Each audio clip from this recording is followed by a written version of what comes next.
The rising tide of corporate spying. Europe wants more protection for companies and their trade secrets. Plus, happy holidays. Investors give thanks as the Dow and S&P hit yet another record high. The tech-heavy Nasdaq has its best close for 13 years. Hello and a very warm welcome. You're with World Business Report. I'm Sally Bundock. Also in the programme, au revoir to the plat du jour, how cash-strapped French workers are skipping the restaurant lunch in favour of fast food. But first of all, industrial espionage is on the rise. That's the warning from the European Commission it will be giving today as it proposes new rules to help companies protect their trade secrets. Today's knowledge-based economy makes companies increasingly vulnerable to cyber snooping by rivals. But the laws vary hugely across EU member states, and some don't even have any at all. According to research quoted by Brussels, last year 18% of companies reported a theft of confidential information. This year, that's gone up to 25%.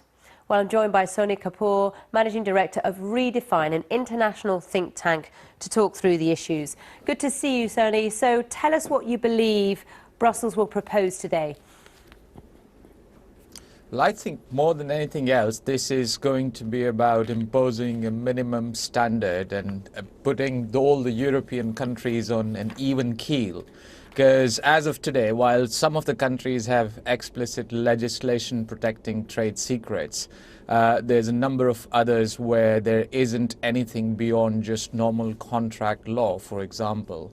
And it's generally believed that the US and Japan have tighter protection standards on commercial snooping, on theft of trade secrets, etc., than the EU does. And I think that both in the context of the trade negotiation with the United States, as well as the general perceived threat that commercial spying and the theft of commercial secrets is becoming worse, the EU is putting forward this protection, which is going to put it on the same level now as Japan and the United States. And how long do you think this process will take? Because, you know, when Europe tries to come up with a proposal to cross the region, it takes notoriously a long time, doesn't it? Well, yes and no, but this, I think, is one of those small pieces of sensible legislation which the EU does relatively well. And it's hard to see any one country coming out in opposition against this. And so I think it should be relatively smooth sailing, particularly because the TTIP negotiations also give it an additional time limitation. And I think that this is really not a controversial piece of legislation. So perhaps by next year, we should have it on the statute books of countries. And to what extent do you think this move will eliminate cyber snooping and, you know, the theft of company secrets? Well, I think that this is not a particularly effective bulwark against cyber snooping, because for the most part, when there is cyber snooping occurring, you don't even know that it's happening. So, you know, a company in China could be hacking into your systems and steal all your secrets. You wouldn't even know about it. This is targeted more towards, let's say, outsourcing or forming joint ventures with countries, or having employees, for example, steal the commercial code you have, or a software algorithm that you have, or a formula you may have for perfumes, for example. So this is going to offer a lot of protection and some redress to, let's say, small and medium enterprises, plus also companies in the service sector and others that don't quite get covered by patent protection. But I think that this will offer very limited protection against cyber snooping. That is a whole different discussion. It will, however, if cyber snooping is detected, offer court-based redress, civil remedies, not, yes. All right, Sony Kapoor, thank you for your thoughts from the think tank Redefine, joining us from Brussels. Of course, a very interesting story, and as and when we get the actual detail from Brussels on their proposals, we will update you here on BBC World News. But as you can see, There were some serious celebrations going on behind me here. This was the scene on Wall Street yesterday as it closed for the Thanksgiving holiday, not just at the prospect of a long weekend full of eating, drinking and shopping, but there was a lot of celebration because the stock market rally seems to be going from strength to strength. Both the Dow Jones Industrial Average and the S&P 500 closed at record highs. The Nasdaq had its best close for 13 years, finishing above 4,000. That's for the first time since the peak of the technology boom way back in the year 2000. Let's join our team in Singapore. Sharonjit Lail is there for us today to find out how it's going in Asia. Sharon, similar scenes in Asia? Similar scenes, not the Thanksgiving turkey though, I should add. It's not a big holiday here, but similar on the market certainly. The Asian shares are higher. Japan's Nikkei in fact near a 6-month high. We've got positive US economic data that's helping lift the sentiment here, alongside that stronger US dollar against the Japanese yen. We saw a lot of that data, for instance, in the US, showing jobless claims actually fell. Consumer sentiment was better than expected. Here in the region, we heard from Australia, its business investment unexpectedly climbing last quarter, and data as well showing that China's industrial profits grew some 15% in October. So all of that is helping boost sentiment.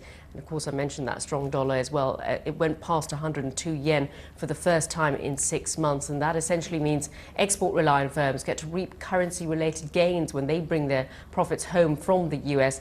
The Nikkei, I should add, is up 50% this year, outpacing the nearly 30% jump we saw in the US, in the S&P 500 in particular, and the 16% rise in European stocks.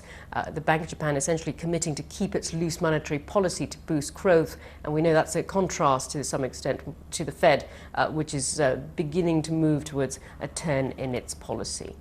All right, thank you very much indeed, Sharon in Singapore, and we'll talk some more about that story when we review today's papers. But now let's move on, because French firms and families are paying an extra 33 billion euros of tax this year.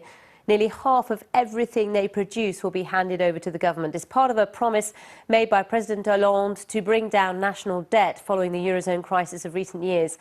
But the high taxes are taking their toll on French life. Continuing our series that looks at the squeeze or the money in your pocket, Christian Fraser reports from Paris on why low-cost fast food is replacing the traditional plat du jour. No country has a greater affinity with food than France. But last year, 54% of total restaurant turnover in this country went to sandwich and fast food shops. It's the first time convenience food has outstripped the business of the traditional brasserie. We are doing good, but it's a crisis business actually, of course. People are very scared of the future. We don't know where we're going, so I can feel that. They're very careful about the money. And on the back of that, fast food sales have increased 74% in 10 years. When I first started working here about 8 years ago, this street was full of the small boutiques, the odd French bistro. These days, the restaurants are sandwiched between the fast food shops. It reflects the new realities of the modern working lunch. Or perhaps it reflects the concerns over purchasing power, the amount of disposable income in the average Frenchman's pocket. Charles Mendy is the typical French businessman. Most days he takes 20 minutes for his lunch, and normally he eats at his desk.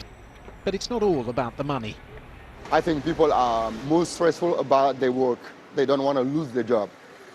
And in fact, to keep your job, you need to work more and to prove that you was the right person to be in the position.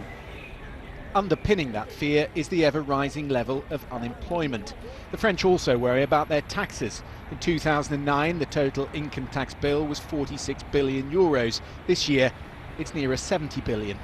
And so the average French foodie makes a choice between the cheap and cheerful through the week and the high-end quality at the weekend. The basic independent traditional restaurants, they offer quite good food, but not that good. And the service quality is good, but not that much. So in that case, French people, they do not encounter in that offer their expectations.